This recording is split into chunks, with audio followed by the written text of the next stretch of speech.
কে?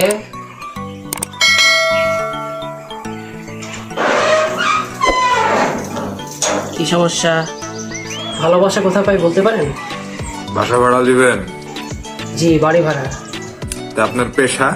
চাকরি করি। চাকরিজীবী? জি। ও দেওয়া যাবে না। আজ আছেন, কালকে আবার ট্রান্সফার অন্য জায়গায় চলে যাবেন। বাড়ি ভাড়া নেব। বাসা ভাড়া দিবেন? জি। তা আপনার পেশা? ব্যবসা করি। ব্যবসায়ী? ও দেওয়া যাবে না, আমার ওয়াইফের নিষেধ আছে। আজ রাজা কাল ফকির হয়ে যাবেন, পরে ভাড়া দিতে পারবেন না। বাসা ভাড়া হবে? তা আপনার পেশা? জি, আমি ছাত্রী। ছাত্রী? তোমাদেরকে তো আগেই দেওয়া যাবে না, আমার ওয়াইফের কড়া নিষেধ আছে। বাসা ভাড়া নেব। তা আপনার পেশা? ব্যাচেলার। ব্যাচেলার তো সম্ভবই না। একটা আছে উপরতলাতে চিলেকোটার পাশে একটা খোপ একটা ঘর আছে, ওর মধ্যে মনে করো একটা ঘর, ওর মধ্যে হাঁকতে হবে, ওর মধ্যে মরতে হবে, ওই এক ঘরের মধ্যে রান্না বান্না করতে হবে, ভাড়া 16,000 টাকা। মাসের 1 থেকে 3 তারিখের মধ্যে ভাড়া দিতে হবে। যদি ভাড়া দিতে না পারো, বাড়ির যত কিছু জিনিসপত্র আছে সব বেঁচে দেখে নেবো। কিন্তু পানির বিল, কারেন্ট বিল, গ্যাসের বিল, সব বিল একদম টাই করে দিয়ে দিতে হবে। আর ওই বিল গুলা কিন্তু আমার কাছে থাকবে, বুঝতে পারলা?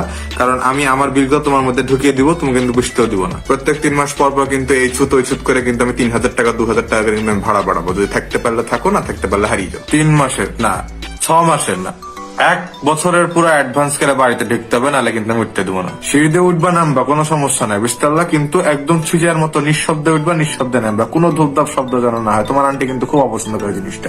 ছাদে কিন্তু একদম ওঠা যাবে না, বারান্দাতেও বেশি ঘন ঘন যাওয়া যাবে না। পাশের বিল্ডিং এ মেয়েরা থাকে, কাজের পিটিকে লিয়া যাবে না, কারণ কি নাকি চুরি করলে চলে যাবে, তখন আবার তোমার আন্টি আবার আমাকে ধরে বেড়াবে। সকাল 6টা থেকে 8টার মধ্যে যা গোসল পানি হাগামুতা করার করে লিবা, কারণ সারাদিনে কিন্তু আর মোটর ছাড়বো না, ওর মধ্যে সব করে নিতে হবে। 11টার মধ্যে না, সন্ধ্যা 6টার মধ্যে না, দুপুর 3টার মধ্যে কিন্তু গেট বন্ধ হয়ে যায়। এর মধ্যে কিন্তু তোমাকে বাড়ি ঢুকতে হবে। যদি এর মধ্যে ঢুকতে না পারো, তুমি যদি বাইরে মরেও যাও, আমার কিন্তু কিছু যায় আসে না। ছাদে কাপড় লাড়ে দেওয়া যাবে না, বারান্দাতেও কাপড় লাড়ে দেওয়া যাবে না, কিন্তু দিতে পারো, কিন্তু ওই বারান্দাতে ওই আন্ডারওয়্যার দিতে পারবে না, কারণ পাশে পাশে মেয়েরা থাকে, আর আবার দেখলাম উল্টা পাল্টা শুরু করে দিবে। বাড়ির মধ্যে বেশি উচ্চস্বরে চিল্লা পাল্লা করে কথা বলা যাবে না, কোনো গান বাজনা হই হল্লা কিচ্ছু করা যাবে না। তোমাদের আন্টি এগুলো পছন্দ করে। কোনো গেস্ট অ্যালাউড না। মা, খালা, চাচি, চাচাতো বোন, খালাতো বোন, এরা তো আগেই আউট। কোনো হোম ডেলিভারির লোক উপরে আসতে পারবে না। কোনো বিড়ি সিগারেট খাওয়া যাবে না এই বাড়িতে। ওই নিচে চায়ের দোকানেও কিন্তু বিড়ি সিগারেট খেতে পারবে না। ইভেন অত্র 1 কিলোমিটার এলাকার মধ্যে তুমি যদি বিড়ি খাচ্ছ, তুমি কিন্তু আউট। বাড়ির মধ্যে একদম নিঃশব্দে হাঁটা চলা করবে, ওসব ধুরুম ধরুম গ্রিম গরম করে বেড়াবো, ওইগুলা কিন্তু তোমাদের আন্টি পছন্দ করে না। করোনা হয়েছে তো কি হয়েছে, বাড়ি ভাড়া কি আটকে থাকবে? গাড়ি, সাইকেল, মোটর সাইকেল, কোনো জিনিস পার্কিং এর মধ্যে রাখা যাবে না। ওই ওয়াচম্যানের জন্য আলাদা খরচ করতে হবে, ওইগুলো আমি করতে পারবো না বাবা। মোট কথা, এই বাড়িতে তোমার থাকাই যাবে না, কিন্তু মাসের 1 থেকে 3 তারিখের মধ্যে তোমাকে সব ভাড়া।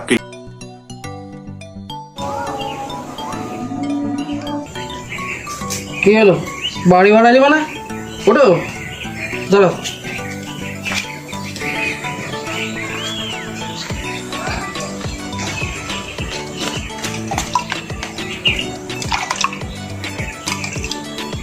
এই ওঠো, বাড়ি ভাড়া নাও।